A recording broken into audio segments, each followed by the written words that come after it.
Welcome to the Blue Security Podcast, a weekly podcast for information security defenders, where we bring you discussions on best practices, tools, and implementation for enterprise security. Now, here are your hosts for today's show, Andy Jha and Adam Brewer. Welcome to this week's episode of the Blue Security Podcast. I am Andy, your host. I'm Adam, your co-host. All right, so this will be a fun show. I wanted to talk a little bit about FUD, and that is an acronym called Fear, Uncertainty, and Doubt that we use all the time in the security industry, especially in Microsoft, where Adam and I are employees of. And while we're not talking about it today or anything with Microsoft, we usually just say, hey, we're employees there, and even though we are full-time employees at Microsoft, we don't normally have any issues with the company. They don't have any editorial control over our content, and we usually do analysis of security news in that lens. So recently, there's a bunch of articles that I've read that kind of get people riled up. And if you understand how like social media and algorithms work in general, people want engagement. And what happens is fear and bad news drive more engagement than good news does. And actually, it's funny, Facebook did a test a few years ago where they tweaked their algorithm to kind of generate the good news to have a higher priority over the bad news. People actually stopped using Facebook and sharing things as much. So they tweaked it back to having bad news be the more driver. And that's generally the way that humans kind of work on social media. So bad news or any type of fear always kind of gets people riled up. And certainly in the security industry as well.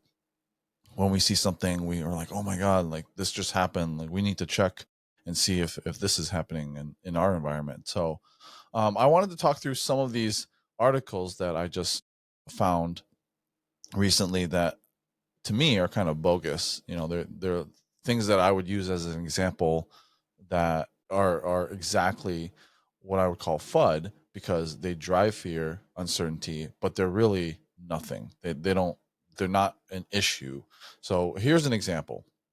We found this article about Windows Hello for Business authentication bypass vulnerability. And you read that title and you're like, oh my God, like they're able to bypass Windows Hello for Business. Like, isn't that a bad thing? They write right in the beginning here, a recently discovered vulnerability in Microsoft Windows Hello for Business authentication allows attackers to bypass the supposedly phish-resistant login method, raising concerns about the security of this widely adopted passwordless solution.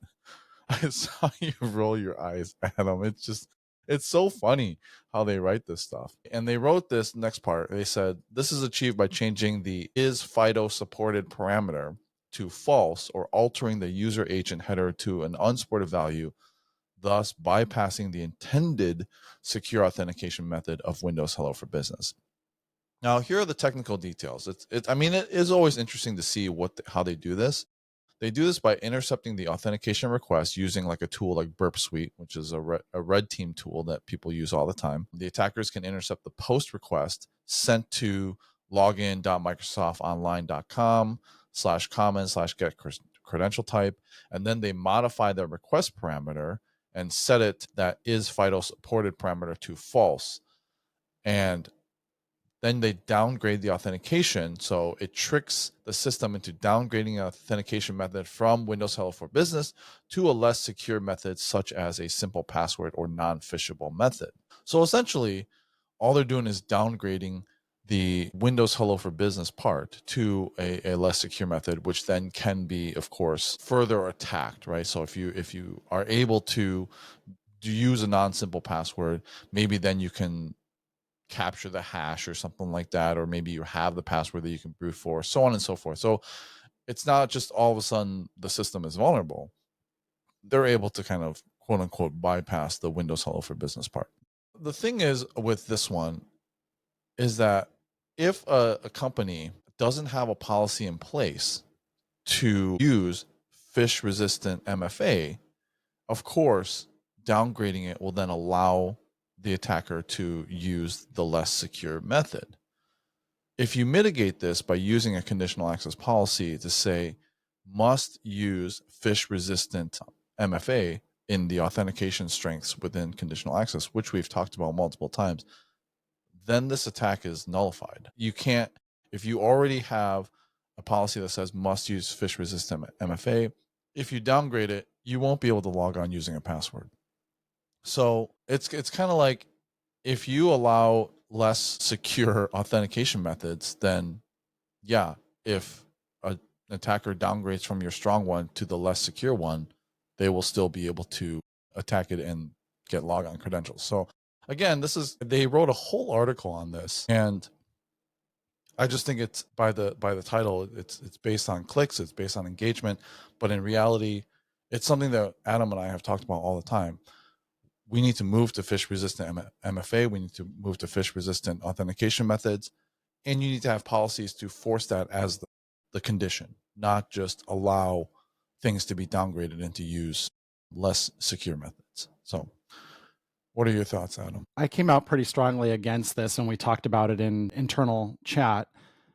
First off, I don't really think calling this even Windows Hello for Business is accurate, because nothing to do with Windows Hello for Business is being touched here. What's actually being impacted is Entra ID. And if you have a policy set up that says, Andy, you are allowed to sign in with a password, you are allowed to sign in with a password plus a SMS notification, you're allowed to use a passkey, you're allowed to sign in with the Authenticator app, then you could, as a user, go select any one of those every single time you sign in. For all the policies that I allow different authentication methods, if I allow users to choose them, they could choose them on their own too.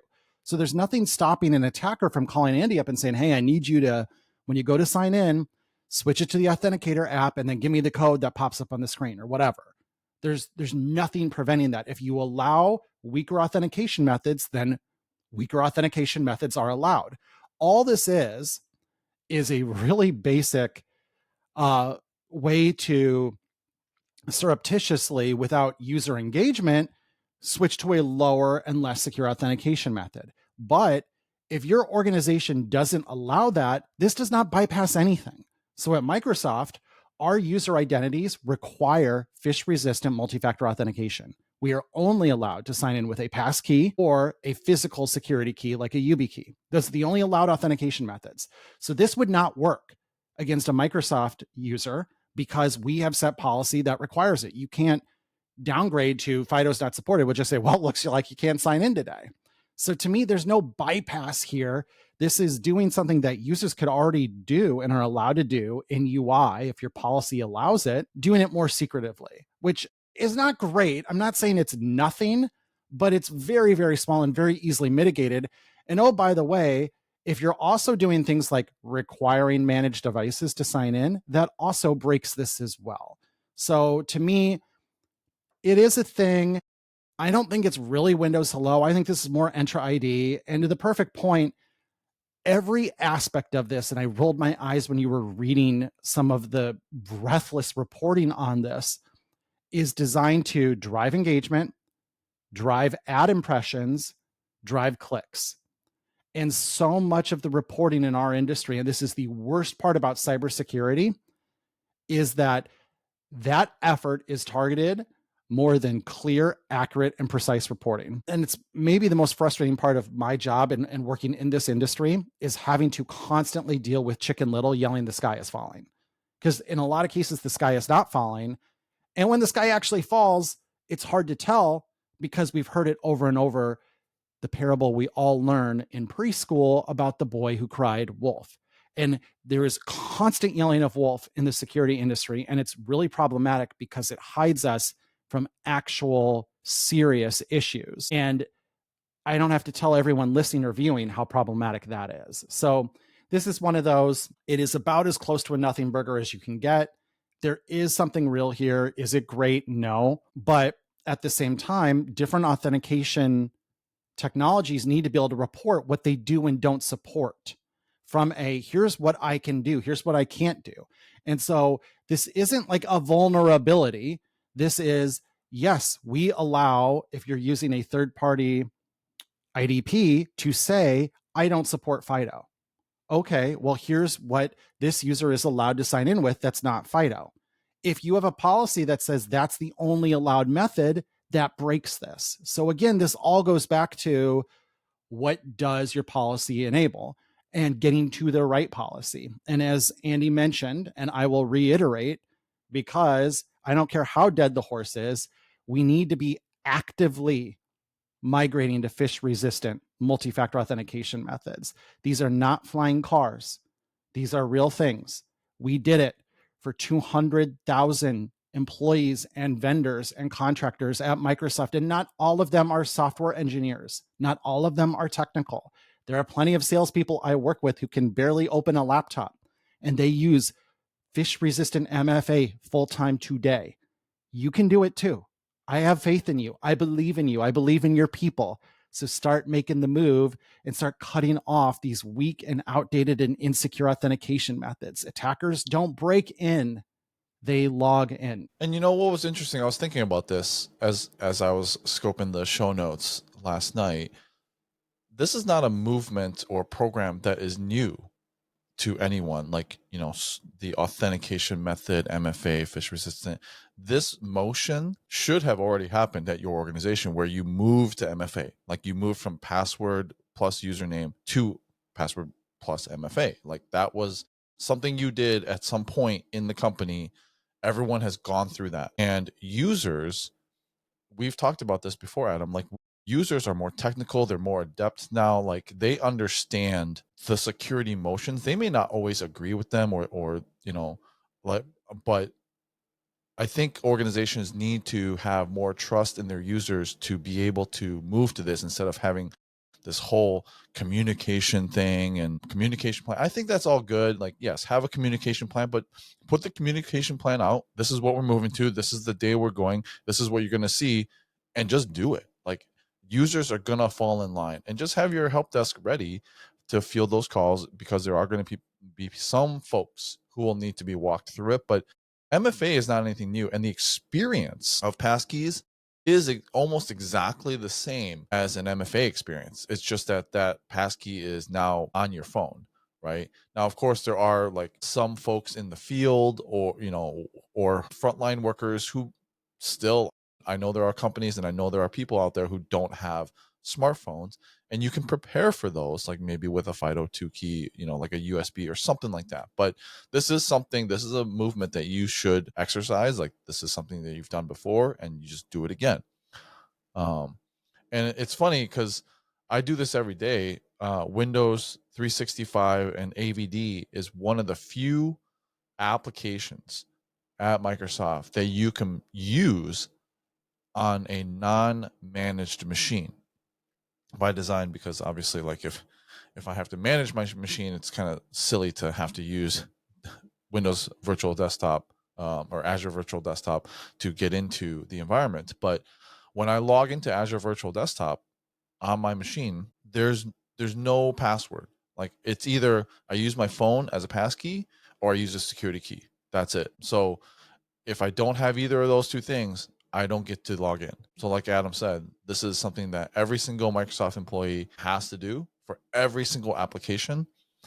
And there are no exceptions, really. Like, not that I know of. Maybe there's like a couple out there that are legacy or something, but certainly not like for the regular information worker profile. Like, we all use phish resistant MFA 100% of the time for every single application. So, you know, have a plan. Start doing that. We did this in, I think, less than like 30 days. Like, everyone was, I feel like it was just instant. It was just, we're doing this, the end. You will get a prompt in your Authenticator app. Follow the prompts. Here's some instructions if you need them. The end. I mean, this is happening. Yeah. If you're already using the Authenticator app, you just scan it with the QR code and have a passkey, and then you're done. And then the experience is the same. Like, you still get a prompt. It's just on the back end, it's a passkey, right? Or I guess like you can scan the QR code each time for the passkey too. But I mean, the experience is not that much different. So get it done. Right. Yep. Exactly. I mean, we're to the point now where it is like, we all need to be doing this. And, you know, look at other tech companies. Google, they weren't on necessarily the passkey or like FIDO2 standard, but they predated that. They were doing those Titan security keys like 10 years ago, where there was no other, their multi-factor authentication was you plug a physical piece of hardware into your device and that's how you sign in. And they were early to that game too. So this is getting to the point now where, like, if you're still sending text messages or doing phone calls, like, we need to get out of that business too. So Yeah. So this next FUD that I read, interesting enough, is about passkeys getting pwned or stolen. So this, again, I'm gonna preface this as FUD as, you know, a nothing burger. This was demonstrated at DEF CON by a company called SquareX, and what they did was they demonstrated how using a malicious browser extension installed with a social engineering attack could hijack the process of creating a passkey, the registration process of creating a passkey on, you know, Gmail or Office 365, Microsoft 365, or other sites that also have that method used, passkeys. And on the back end, the extension allows a key pair to be created and bound to a legitimate gmail.com domain, but the key pair is created by malware and controlled by the attacker. So with that, then the adversary, the attacker, can have access to the applications that the organization use once they authenticated with this new passkey that they control. And SquareX, you know, I'm going to quote this in their paper that they submitted to DEF CON. They said, the discovery breaks the myth that passkeys cannot be stolen, demonstrates that passkey stealing is not only possible, but trivial as traditional credential stealing. This serves as a wake-up call that while passkeys appear more secure, much of this perception stems from a new technology that has not yet gone through decades of security research and trial by fire. Wow. So let's just talk real quick about the core technology behind passkeys. Passkeys are part of the FIDO specification. They use public-private cryptology key pairs that use either 256 or other time-tested cryptographic algorithms. This is not anything new. Everyone who's been in security should have studied public-private key cryptology and understand that that is extremely secure until at least, you know, we get quantum computing and that becomes breakable. But for now, under traditional computing methods, you're looking at a couple hundred years to try to brute force a key pair prime. I mean, it's using the world's supercomputers even networked together. So it's very solid. And when you use a passkey, that unique pair is cryptographically bound from each website to the device that the user is using. So the public key is stored on the website and the private key is stored on the user's device. And it hasn't gotten a lot of adoption because, one, it doesn't integrate that well with multiple different platforms, multiple different apps. The experience is a little bit kind of not great for the regular user because, like, if I'm using a Windows computer and I want to do a passkey for a website, it might bind it to Windows Hello for Business. It might bind it to the authenticator. But if I move over to Mac, they have Key Vault or Cloud Keychain where you can bind a passkey. They might have something else. And so, like, moving between platforms, you might have to bind multiple passkeys for multiple platforms. But like for an IT person where I have multiple devices, that's an issue. But if I'm just using Apple, let's just use Apple for example. If I have an iPhone and I have a MacBook and I bind it to my iCloud keychain, yeah, I can use it on both devices because the keychain flows between two devices. Adam and I use 1Password as our password vault. You can store a passkey in there, and that's multi-platform. So as long as you have the browser extension or the application installed, that'll work on your phones, Android, iPhone, Windows, Mac, whatever.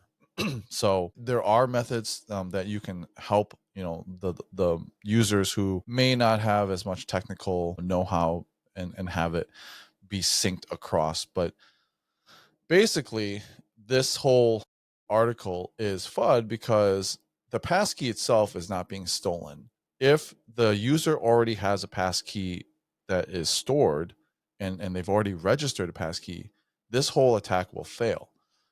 they're hijacking the registration process and creating a whole new passkey, which is different than stealing a passkey. The passkey itself is not getting stolen. It's the registration process with malware that's installed on a browser through social engineering. And so it's like, that is something that's outside of the threat model of what passkeys were designed to do to begin with. If you take the bait and you get social engineered, then you install malware on your browser and they register a new passkey, yeah, I mean that's a legitimate attack. But passkeys assume that the system around it is stable, because if you are social engineered into adding a malicious browser extension, basically all web trust models are broken. Again, if you look into the technical details, obviously a clever attack using something that people have been tricked into through the ages. This is not like a new attack. You get social engineered into installing malware, okay, and then all of a sudden your credentials get stolen. This could happen to anything. Passkeys themselves are still solid, and so we should still move to that as a phish-resistant MFA method, a phish-resistant authentication method, and the math, the cryptology behind it is still solid. So another FUD article, if you will. I'm going to have to control rolling my eyes or they'll roll out of my head with what these SquareX researchers wrote. My goodness. The way 1Password works, by the way, is that it's a browser extension and it does intercept those passkey registration requests and it stores them in your password vault as part of 1Password, as opposed to it being stored in the browser or device store, depending on, if you're in Safari, normally it wants to capture those and put them in iCloud Keychain. If you're on Chrome, it wants to store them in your Google account. If you're on Edge, it wants to store them locally on your Windows PC. It doesn't have a synchronization model.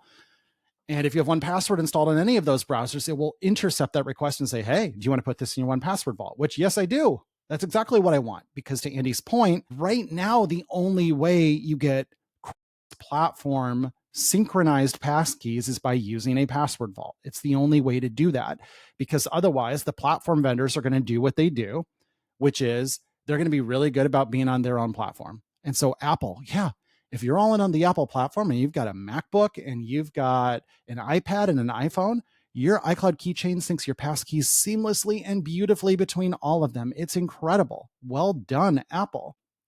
They do have an iCloud extension that runs on Windows. I don't know. I know you can bring your passwords over. I don't know if passkeys sync. I should actually test that and see if that works. But yeah, I mean, that's what's holding passkeys back, is this ability to have across my entire ecosystem, unless I'm technically inclined enough to use a password vault. However, there is no known major security threat with passkeys. If you hijack the registration process, which is, instead of using the 1Password extension, I'm using the malware extension, and I got tricked into installing that, then you're right. Not only can you not trust passkeys, you can't trust anything that is passing through that extension or that extension has visibility into. And so this is another one of those things of where kind of notoriety and public presentations and getting your name out there are all currencies in the threat researcher landscape and in the cybersecurity landscape. But this is not the way to do it. And the way this is written is complete FUD of like, see, we should be really cautious about passkeys. We don't know. They haven't been through trial by fire, is nonsense. And Andy, you did a good job of breaking it apart, of saying passkeys are really not that new of technology. I mean, FIDO2, we've been talking about since 2018, 2017. That's pretty old at this point. And it's built on top of public-private key cryptography, which literally dates back to, if not the 1990s, the 1980s. All of it has been proven. It's all brought together in a unique way, kind of unique way, but really not even that novel. And to scare people, and I have met people like this, by the way. I once talked to the chief information security officer of a major agricultural products company. And I was talking about Windows Hello for Business.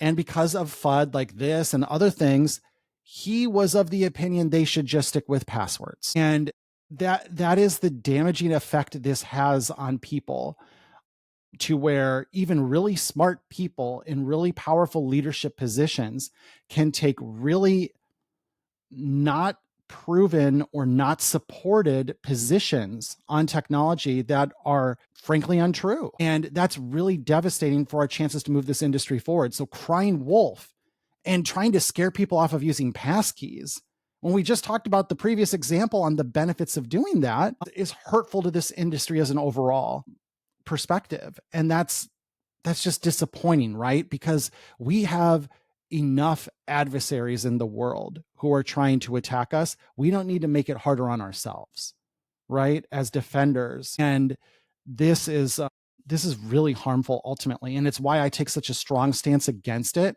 is because this is not innocent. This is actually really damaging and really malicious and really hurtful to moving the state of our industry forward. All right. So moving on to the final story that I want to talk about. This is a little bit less FUD. This is just something that I've been seeing in the news, and I was like curious about it. I went to look it up. I saw a bunch of like social media stuff, not really TikTok because I don't use TikTok, but like Instagram Reels and stuff like that, and about and news articles about Google getting breached and having a bunch of users change their passwords and stuff like that. And I was like, what is this? And so I went to research it, and apparently in June, Google's Threat Intelligence Group warned that there were threat actors tracked as UNC 6040, also dubbed as Shiny Hunters, were targeting Salesforce customers in a social engineering attack. And so what happened was there were threat actors from this group that targeted IT support staff in phone calls and persuaded them into visiting Salesforce connected app setup page. And on this page, they were asked to enter a connection code, which then linked to a malicious version of Salesforce data loader OAuth app in the Salesforce environment. And so ultimately, Salesforce, like their CRM system was breached, and not necessarily the Salesforce data, but customer data linked to Gmail business accounts and contact lists and company associations and email details were taken. So metadata associated with the CRM system, not any passwords or any specific like sensitive data. And what those threat actors then used was that data that they stole and then continued phishing and phone phishing attacks on those folks to continue their attack chain to try to get data and whatnot. So they were able to compromise the CRM system, take emails and stuff like that, and then use those emails and phone numbers to then continue phishing more. And so I guess there was a security warning. I don't really use Gmail nowadays, but maybe business owners or maybe some personal Gmail might have received an email with a security warning telling them that, you know, they need to change their password, or maybe they were forced to. But this just kind of continues our kind of theme in this whole show, which I didn't really actually design it to, but we've been talking about passkeys, and you should stop using passwords in general, right? And so like passkeys is something that cannot be phished. And so if you were attacked by a phishing email that, and we get this all the time, like at Microsoft, because we've moved on beyond passwords, anytime that we're asked to put in a password, like our Microsoft password, not only do Adam and I not know our passwords, we immediately think, oh, what is this? Like, we're never asked for a password. This could be a phishing. Like, I would assume it's a phishing attack right away because I'm never asked for my password. And so, you know, when you move to passwordless authentication, when you move to passkeys, that becomes the norm, and anything outside the norm becomes unusual, which then you put your guard up to. So, you know, nothing new here. Google wasn't breached. It was a bunch of contacts that were breached, then used to then phish beyond that. And so, you know, if it's always good to try to change your password every now and then.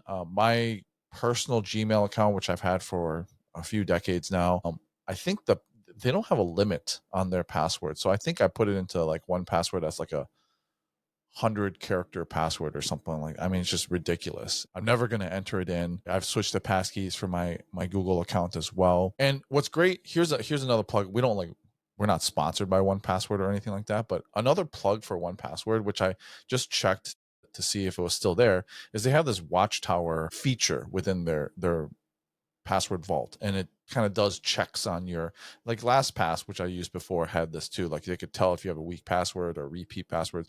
But one of the things that they added is if you have a website username password that's stored in the vault, that website has passkey capabilities now. They have a list of all the sites and they check them for you. And if you have a site that's stored there that you can be using a passkey for, they say, hey, dummy, use a passkey for this site. And I just checked it before the show, and there were a couple in there. Walmart, I had Walmart login. They use passkeys now, so I put a passkey pair in there for Walmart. Target was passkey as well. My Amazon, obviously, I've switched that one to a passkey a while back, but I use that one quite a bit. So a lot of sites continue to add this, and they're not like forcing you to change it. And I think until they start forcing people to change, like say, for example, if you create a new Microsoft account, like a personal Outlook.com account for like Xbox or something like that, that now defaults to passkey first, passwordless and passkey first. And until like sites start doing that, it's not really going to drive the adoption that we want. Most sites still require you to create a username and password first and then a passkey second. So you still have that in the, but until we start driving people, developers or security folks within those companies start saying, okay, this is the default, passkey is going to be first. If you can't do that, okay, we'll allow you to do, username and password as a backup or whatever. But yeah, again, I would say a nothing burger. Google wasn't compromised. Salesforce CRM was, and just move to passkeys for your Google account, for any account that you can have a passkey for. So yeah, it's a good reminder of, you kind of just walk through some real world scenarios, going back to the first one about the Entra ID authentication strike downgrade, where you could say, hey, I can't do that. What else can we do? And then it would offer up other options in your policy. It would certainly be possible for sites to start checking and saying, oh, you're running Safari version X. I know that supports passkeys. So I'm going to default to, when you create your new Amazon.com account, it's going to have a passkey by default. But if you still do a check and you go, oh, you're using an old version of Safari, I'll let you create an account with a password because I detect that. You're at the same risk of those type of downgrades, right? Those forced downgrades. That's the same idea, effectively. So until you create a policy that says you cannot create an account without a passkey, and that is the only allowed method, which for a lot of internet companies that thrive on growth and new revenue, they're probably not highly incented to do. So we shouldn't hold our breath for them to lead the way on this. As long as there's still that backup method, which they could detect, it would be, again, the same idea of an attacker could say, hey, well, I don't know how to speak that. Give me a different option, and they can still accomplish it that way. So you gave some good real world examples there, Andy, even if you inadvertently did not mean to. But going back to this Google thing, and I saw these headlines too, and I didn't click on them because they just felt so clickbaity. And to your point, like, I have a super long Google password that I don't use. I use passkeys by default. I don't reuse my passwords. So if you can somehow crack my, 40 character randomly generated gibberish password on Google, knock yourself out, man. I still have 2FA on there as well. Like, so I'm not too worried about it. Like, it's whatever. When I see those kind of things, because I don't reuse passwords and because my passwords are random and complex, I just don't lose a lot of sleep over it unless it was literally leaked, like my actual password. And then I will go change it. But I knew Google has extremely strong security posture. And I knew if actual, like, the hash table had been dumped of all the Gmail accounts, that would be way bigger news than some sort of fuddy headline like this. I did have faith that that would have bubbled up above the noise and we would have seen it. So I knew this was probably nothing. I had not even unpacked it until we had it on the show here. So good reminder of all the things that you're supposed to do. As always, we are past the point of recommending regular password rotation unless you have a reason to believe your password was compromised. And certainly don't recommend regular password rotation if it's going to cause you to set a weaker password than you would otherwise use because you're trying to keep it memorable. So we've moved past kind of that point as well, but better yet, it's just not to have one, right? And I will say, I still think the Microsoft consumer account is one of the only accounts that I can think of on that's broadly used where will allow you to say, I don't want a password, delete my password from the database entirely. So we've talked about this many times on the show, but Andy, my Microsoft account does not have a password. Same here. And I would love to get to the point when I can say that about more sites where I want Amazon, give me the choice. Let me get rid of my password entirely. Google, same thing. Let's freaking go. I'd love it. But yeah, just good reminder that when we are consumers of any news, and this goes beyond cybersecurity, of course, but we should be critical consumers of news. And this is not me like taking the everything's fake news, you can't trust the media. I'm not saying that. I'm saying consider motivations, consider intent, consider business models on how they get paid, on how whomever is reporting to you, what are their motivations as well. And that's always good to know for anything you do, for any business you engage with. I remember once my mother-in-law was telling me about a site that would let you print photos for free. And I immediately said, well, what's their business model? How do they make money? Well, I don't know. That's the first thing I want to know. Okay, there is no such thing as a free lunch. You learned that in Economics 101. So how are they making money, right? Are they I remember there was a company that would do free photo prints and they'd print ads on the back of them. And that seemed pretty reasonable because if I put the photo in a photo frame, nobody knows if there's an ad on the back of it anyway. So it's like, okay, I think that's a dumb business model, but sure, I'll take advantage of this, right? But understand what the product is and who's being sold. And in a lot of cases with these news sites, you're the product, your attention, your eyeballs, you are ad impressions for them. And that's their goal. And so Andy mentioned we both work for Microsoft. Microsoft is obviously a huge organization, the world's second largest company by market capitalization. If you put Microsoft in your headline or a Microsoft technology in a potentially risky way, it drives tremendous traffic. And so there are very perverse incentives for these cybersecurity sites to, in any way possible, create a linkage to Microsoft because it's widely used and it gets a lot of attention. And Google and Apple are the same way. I remember Bendgate with the iPhone 6. And one of the things that came out pretty quickly was that first video on Bendgate. And by the way, if you don't remember what this is, let me refresh your memory.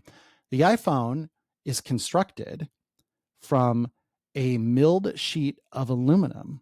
Aluminum is a very soft and pliable metal. And so it turns out that if you took an iPhone 6, which was a relatively thin device, and you tried with your hands as hard as you could to bend it, it would in fact bend.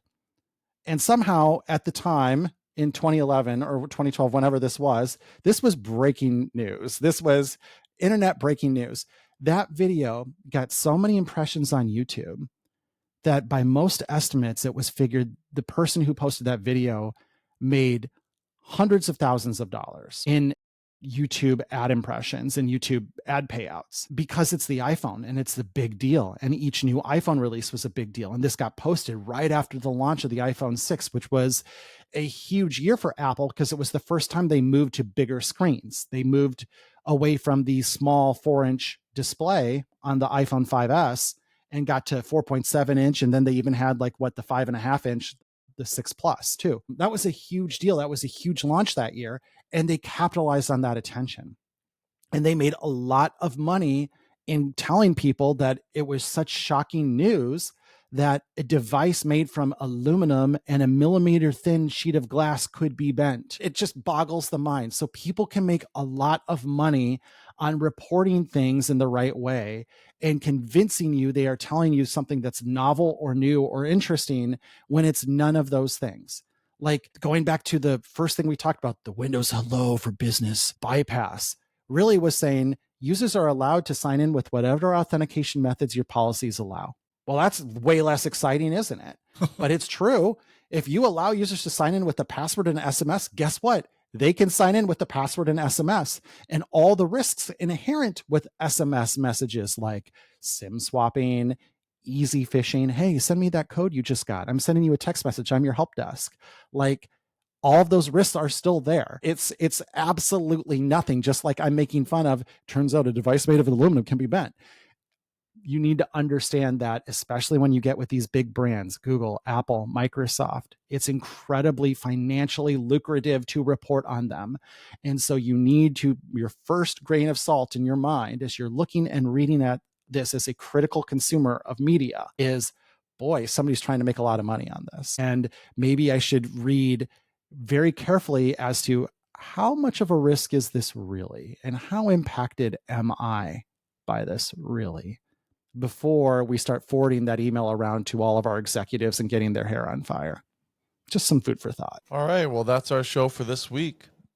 Thanks for watching and listening as always. The links to the articles that I referred to in the show will be in the show notes, although, I mean, I wouldn't read them because it's just clickbait, but we'll put them in there as reference anyways, because I want to make sure that we cite our references as well as our contact information, emails. If you have any questions or topics you want us to talk about in the future, just shoot us a message. Thanks. We'll talk to you guys next week. Thank you for listening to the Blue Security Podcast. Please check out the show notes, catch up on episodes you may have missed, and subscribe so you don't miss any future episodes. Find Andy on Twitter @AJaw0 and Adam @AJ Brewer.